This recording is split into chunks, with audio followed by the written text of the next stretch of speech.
So I'm here with Carl Abbott following Gresley's 5-2 victory over Holbeach. So Carl, how do you assess the performance today? It was quite nervy for a while, but got over the line in the end. Yeah, it was. We were dominant all day. The first half was scrappy whilst we were completely dominant. Had opportunities to score, weren't clinical enough. Got ourselves into a position with a 3-goal lead whereby we started to think about setting a target of 4 in each half and trying to look at the goal difference. And then, within a couple of minutes, we pegged back at 3-2.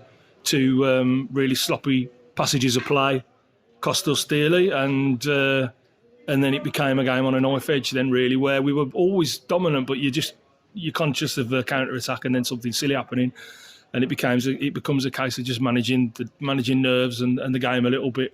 Second half came out, and the boys had a little bit of a flea in their ear, and assumed control of the game again as the first. But I thought we were a bit more responsible in possession.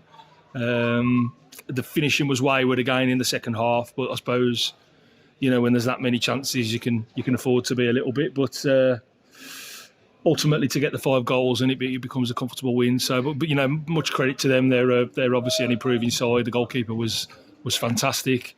They stuck at it. They kept, they defended really, really valiantly, and probably didn't deserve to be turned over, by a wide number from us today. So, put full respect to them and take what we got.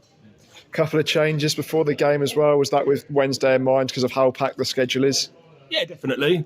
We've been nursing a few niggles. A couple of lads didn't train last week because of niggles, so we've just brought them back into the squad today. They were available. Everybody could have started, but just use the squad a little bit, and took the chance to make some changes.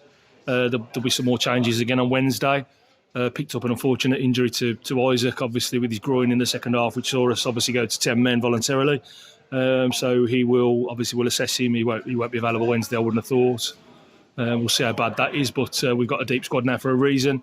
Obviously Shay's come in and fitted like a glove. Niall's come on today and shown his versatility and dropping into midfield, which he can do.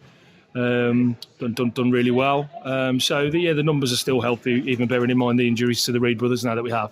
And Wednesday we'll be able to approach the game quite fresh, make some changes again, and go and get after Selston. That won't be an easy game either, looking at their result today. And obviously you mentioned it there, Shay getting off the mark. What a goal to get off the mark, and just really showed his quality today. Yeah, good finisher, good player, quick, strong, clever movement, works hard. A really good lad to boot. He will score goals. It's not even a question of whether he'll score goals at the level, because he's already done it at this level. And so just a really good addition to the side. Niall will score goals as well, given opportunities to play up top. Obviously, Danny does what Danny does, and we have Harty to come back at some point as well. So I think we've managed the squad well going into the transfer deadline, and we're quite well equipped to finish the season. Cheers, Carl. Cheers.